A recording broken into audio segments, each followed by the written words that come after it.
Welcome to the Story a Day podcast. This is Julie Duffy, encouraging you to be a writer today, not someday. Good morning, good evening, good afternoon. This is Julie from the Story a Day podcast, and I have a special treat for us this week. I have a guest. This is Dr. Lanae St. John, aka the Mama Sutra, and she's a board-certified sexologist, former professor, and author based in the San Francisco Bay Area. Outside of her private practice, her work has been featured in Cosmo, Forbes, The Huffington Post, Livestrong, Pop Sugar, and Women's Health magazine. And after you have been charmed by her, you can go and visit her website at themamasutra.net and follow her on Twitter. She's also the author of Read Me, a parental primer for the talk.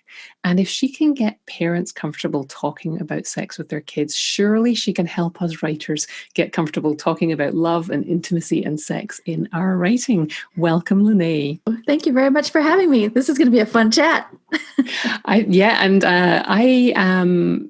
One of the reasons I wanted to have you come and chat with us is that writing is so much about the character. Everybody says, if they're worried about plot, you say, don't worry about plot. Plot comes from character, and characters we want our readers to love our characters. We want our characters to love their other people in the story.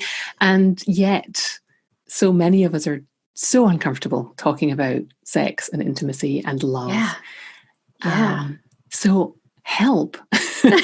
Why are we so uncomfortable talking about it all? Well, I mean, there's a lot of reasons for that, but a lot of it comes down to nobody really wants to talk about it. So, especially when we're young, right? There's a lot of judgment around, knowing too much or not knowing enough, and yet nobody talks about it. And so even the education you get in school, lots of times it's not totally comprehensive. It's not even accurate in some states. So, yeah, I mean, it's the number changes all the time, but it's only in the, I believe it's now only in the teens. I want to say it's 13 states require medically accurate sex ed. So in terms of adults being comfortable talking about sex, it's totally understandable that if you're not, because probably nobody really wanted to talk to you about it in an accurate way. Yes. And so we've met in person. And when we were talking, I was really struck with how candid and casual you can be talking about anything to do with our bodies and intimacy and anything like that. And it was so refreshing. And then, as you and I've talked about, it's so easy to write sex badly. And I sent you some examples. What did you think of the examples I sent you? So I saw the article. It was the library literary reviews. Review. Yeah. I mean, some of them were funny in the sense that they were so bad. It's this, it's like awkwardness on the page, right? Yes. But sex is awkward. So it's, some of it's going to come naturally, but yeah, it's getting into a flow and being able to really talk about it comfortably. Okay, so it's okay to admit that sex is awkward and funny. And funny. Yeah. I mean, the noises and there's a lot about sex that's funny. I mean, we got to be serious here. Absolutely. And I think that's one of the things I noticed when you're reading anything written about sex on the page is it tends to focus on the noises and words like thrust and it is awkward. And that's not entirely what it's all about. So I wanted to ask you about this, because sex is the one, the physical act of sex is one part of a much bigger thing. And the much bigger thing is what I want you to talk to us a little bit about more. What are we really talking about when we're talking about sex? Yeah, I mean, and this is something that even in that last conference we were together at, I've sort of landed on these three ideas that have to do with sex, but they're even bigger, right? And I'll get more specific here. So everything in the world about sex is, as we see it, is someone else's fantasy, right? And so it's difficult to kind of parse out what's appealing to us because we're constantly bombarded with other people's impressions of sex. And so it's this, the three things that I landed on basically are intimacy, connection, and freedom. And I think those three things are essentially what we want when we're seeking sex, right? Like we want to be intimate with someone, and intimate, I don't mean it to be a sexual connotation. Intimate to me is like a friendship, a deep, you really like the person that you're with. And I had sort of an aha moment around that. I'll get to that in a minute. Then there's connection, right? I mean, sex is connection, but there's so many other ways to connect, and it doesn't always have to be sexual connection. But feeling connected to people is important. And then the last one is freedom, which is sort of freedom from judgment, shame, guilt, and then freedom to love who you want, be how you want, all of those things that you're free to do. And so, sex is a big part of life, but it's not everything, right? Like these other three things I think are ultimately really what people want, and sex is just the vehicle. Yeah, that's great. And often when we talk about, love in fiction, we think of romance, and people, think of romance novels. And if you don't read a romance novel, you might poo-poo that. But I think it runs through any kind of fiction that you want your characters to be connected, and you want them to be intimate, and free to be themselves. And it's that discovery of themselves that is usually part of the journey of the story. Yeah, when they discover who they are, and how they develop, what things happen to them as a result. Yeah, all that's really interesting. You mentioned romantic, and the thing that sort of queued up for me was there's not a lot of discussion around real relationships, right? Like real situations with relationships. And all the stuff that I got growing up had to do with like Disney and like these fairy tale endings and things like that. But what nobody ever really sat down or described to me was the piece of relationship is that there's always going to be a piece of disappointment, right? Like, not consistent, right? But there's going to be a point where, and this might even be a plot point, right? Where they're disappointed by their partner. And like, how do you go about resolving that? How do you go about repairing those conversations, or using a repair conversation to fix the problem, or to get over or past whatever this issue is? Relationships are tough. Yeah, and I think that's a large reason why a lot of stories finish with a happily ever after, because after that it gets really messy. Yeah, you're right. My partner is German, and so we watch a lot of European movies, and I find it interesting that, for example, French movies don't always have that happy ending. It's an ending to the story, but it isn't necessarily, flowers and birds and rainbows and and marriage. Yeah. Right? It doesn't always end in marriage. Yeah.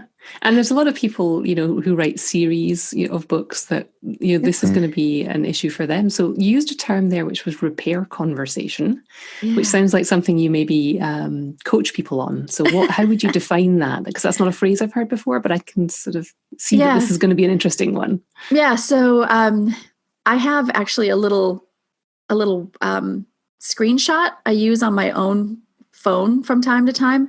But basically, repair conversations it's a conversation that we embark on with our partner when there's been some disappointment, or there's been some infraction, or infraction seems a little harsh, but like they've hurt your feelings, right?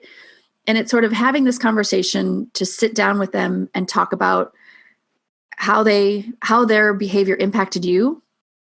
It's a super vulnerable process too, and sometimes our partners aren't even willing to hear it. Like sometimes it's not, it's not a smooth, easy, fun conversation. But certainly when I've had it with my partner, we've gone from like, things are going great. And then we hit this point, where we're, something has come up. And the repair conversation is this conversation at this point that gets us to that next plateau. And it really, every single time, it has served to help make us closer, deeper, more understood. And you're then at that next plateau, and it's like leveling up. It's literally, the best example I can give is gaming with leveling up. You really do move to the next level. So repair conversations are tough. And we're always looking for conflict in writing. So you're sort of apologizing for saying it's going to be uncomfortable because you're thinking about real people. I'm thinking about our characters who we can torture. So if you could help us get some conflict into our stories, that's fantastic. So how would a conversation like that? So yeah, repair conversations can be easy, but they're also, there's sort of a process to it. So I shared with you my screen. I went to a training, which was an amazing class. Somatica, the Somatica method is an embodied sexuality, clothes on, really wonderful, juicy training. And in this training, they talk about repair. How do you repair with someone when you've been hurt, or mostly when you've been hurt by someone? And so you check in here. There's something I'd like to talk to you about. Do you have time now? Right? And so you sort of, at least for me, I need to be in my body and take a deep breath and and be ready to have this conversation from a place that's not super triggered and activated about whatever this topic is. And so you notice your trigger, right? You notice what is coming up for you, abandonment or feeling ignored, right? All of these things that we normally encounter when we're in a partnered situation. And then you might also notice that the other person is activated or triggered, right? And so you try to have a conversation with them to address the issue, but you don't blame them, you don't shame them, and you don't sort of move into this defensive position, right? You're trying to honestly connect with your partner. You listen to what they have to do, right? You've presented your issue, and then you listen to what they have to say. And obviously, this is like a two-way street as well, because the other person can't blame, shame, or defend, right?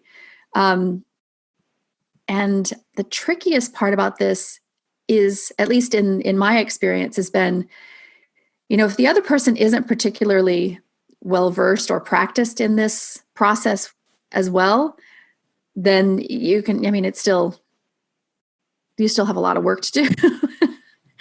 But basically, as long as they don't attack back when you try to share with this from this vulnerable position, you listen to what they say, and then you empathize with what they've gone through. Like maybe there was something about some part of the conversation beforehand that they were activated about, or that they were reacting to.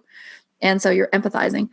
And so once they share that piece that has, triggered or activated or brought things up for them, then you actually, cop to your part, right? Like, okay, yeah, I did that. Or I can see how that was harmful, how that would make you feel X, Y, Z. And you move into a space where you commit to not doing it again, whatever that hurtful thing was. And that can be tough, because sometimes people will, it's a button, right? Like, people who like to push people's buttons. And so, ideally you're not going around and pushing your partner's buttons all the time. Unless you're a character in a story. That's fair. So yeah, this was, like I said, this was my note. It's sort of a hack of the big formal thing that they do in the training. It is a beautiful practice, though. If you can connect with your partner and do this repair work, well, it really is rewarding to have that conversation. Well, thank you so much for that. It's a wonderful thing for us as writers who have, like real people in our lives we need to connect with. But this is where you find out how evil writers really are, because as you were talking, every time you said, and here's what you don't want to do, I'm like, ooh, that would be really good to do right now. At the beginning or around about the midpoint of the story, and then at the end of the story, you could let them get along like this. But you gave us so much information there about how to screw up relationships. Thank you. No, that's actually, when you put it in that perspective, it's fantastic. There's so much potential for conflict, not just that, it's not, you're always looking for conflict and action in stories, and action can be as much as having a conversation or a fight or misunderstanding each other. And just all of those points that you talked about where you need to come in in the right frame of mind. Well, maybe the character doesn't come in the right frame of mind and they go off on the triggers, and maybe the other person, maybe they are fine, but the other person reacts the wrong way. And so now we have a model that we can use to see how the interaction should go. So thank you for that. Yeah. Well, and it's, I think a lot of the benefit of reading what people write is the things you can learn from it, right? Like, you learn not to do this thing or whatever. Yeah. You might hope. Yeah, exactly. So it's I can see how that little framework would be helpful for, screwing with relationships a little bit. Yeah, because the idea, always in fiction, we're always looking to sort of explain the world and explain people and model sometimes how we want the world to be, sometimes what we fear. But most of the time, I think people read to just to experience stuff in a safe way, so that they can do it better. Yeah. This totally is a really fair. Useful model. It makes sense. Yeah. So a lot of when characters are getting along, there's a lot of build up, whether it's to a fight or whether it's to an emotional, passionate scene. Mm-hmm. If you were watching or reading a scene like that, like before we even get anywhere close to the big moment, if there's going to be one, what would you want to see that would represent to you those ideas of intimacy and connection and freedom? So building up to, we're not talking about an argument. This is like looking at it from a positive standpoint, or from repairing? No, looking at it from a positive, looking at it from a positive point of view, just any moment when the characters are drawing close together and you can feel that they're attracted to each other. What would you want to see in that kind of scene? Yeah, so, that would ring true, right? Yeah, so, I feel like right now would be a good place to sort of talk about building or understanding consent, right? So, lovely. Would love to talk about that. So, and it's a tricky thing, right? Because how consent has been presented to adults my age who didn't really grow up with consent is that somehow it's this, this signature on a dotted line that you're like, this is what it means to consent to this thing. But it's really not. Bring everything to a screeching halt and have an awkward conversation. Yeah. And it's oversimplifying, actually, I think, in a way, because it's not about, making sure that we get our legal documents signed, but it's a way of checking in with each other. And I think that can be really, I know it can be sexy to have somebody who wants to listen to you and wants to please you, right? Like, yeah. To have somebody who wants to please you is probably a pretty good thing. Not a bad thing. So, but we don't have a lot of models of that. We have a lot of, there are a couple YouTube channels that have great examples of analyzing old movies and the sort of misogynistic threads and tones that happen throughout. There's one in particular that does a really fantastic breakdown of Harrison Ford's characters in Indiana Jones. In my book, I wrote the 5 building blocks to a healthy sexuality, and they don't have anything to do with what parts go where, who does what to whom, but they're everything to developing a healthy sexuality, into your adulthood. And so those things are communication, consent, respect, pleasure, and fantasy. And again, they don't have anything to do with the parts or, who does what, but they're concepts that you can use from the age of 2 to 102. They're things that, what I think this framework does is that it takes away the fear around teaching kids sexual positions, or teaching them, not to get pregnant or get an STI, or what we call the plumbing and prevention around sexuality. And it's talking about dating, love, and relationships. Like, what is the stuff that comes before sex? So you're right. I mean, we don't have a lot of good models for that. We have a lot of models of either silent, sweaty, completely silent people writhing around, or somebody taking someone else, right? Yeah. So moving into that sexual moment is what I'd like to see is more of that mutual interest, and where you can tell that both characters are really into each other and like want to know more, want to please each other. And I think if I step back and talk about, get back to the consent piece and talk about it from a standpoint of, it's really just, it's asking permission, if I want to take someone's picture, I ask, right? If I want to share, a mug of water, I offer it and the person accepts or not. And so it can be so easily integrated into just talking about the day-to-day and the sort of normal stuff that we do. But it's this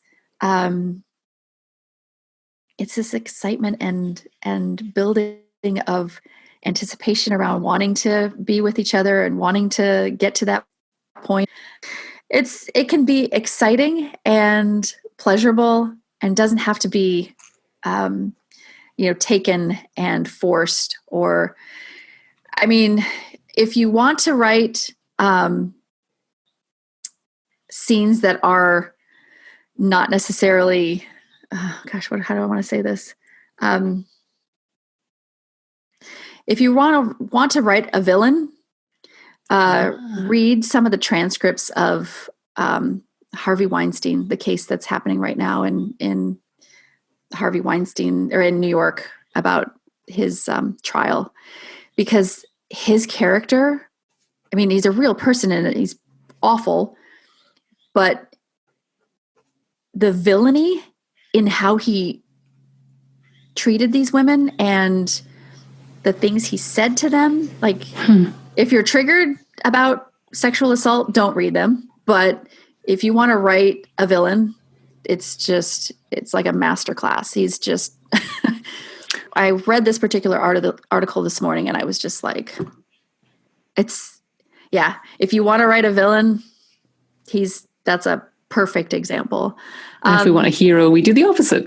Well, if you want a hero, I actually do have an example of that. It's, and I won't spoil it, but if you watch Netflix Sex Education Season 2, there's a character in there.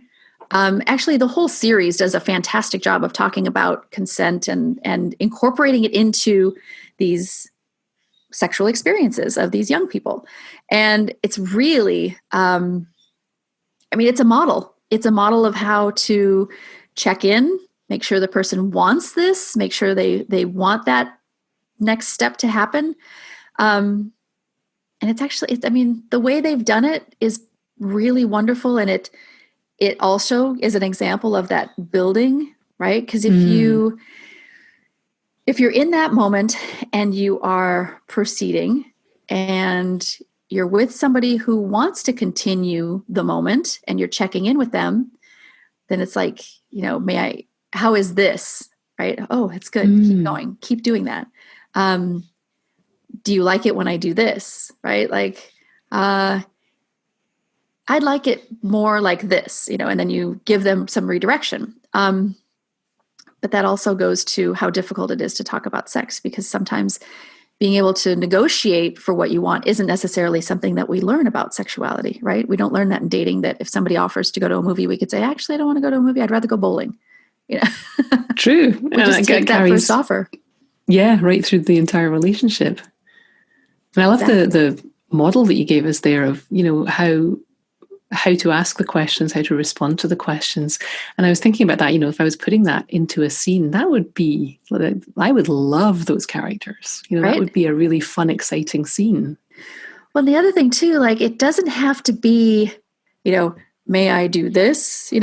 Asking it very formally like that. It can be as the character is, nuzzling the person's neck and they whisper breathlessly in their ear, how is this? Or, just like it's all in the presentation, right? It's all in how it's executed. And so, even those fumbling, awkward moments can incorporate sex in them, or incorporate the consent piece in them, and still be, exciting and interesting and passionate. Well, thank you so much. And everybody with kids should read your book, Read Me, the parental primer for the talk. And I wish you'd written it a few years earlier. Well, I ran into somebody yesterday who said, I could have used it 30 years ago. I was like, it's pretty timeless because your kids will have kids and, you'll need to be the grandparent, and having some of this information, even if you don't have kids around anymore, is helpful. Well, thank you so much for joining us. Dr. Lanae St. John, everybody. The Mamasutra.net is the website you should be checking out. And her book is Read Me, a parental primer for the talk. Thanks for being here, Lanae. Thanks for listening. Why not come over to the blog at storyaday.org and check out this week's writing prompts and articles. And in the meantime, have a great creative week. And of course, keep writing.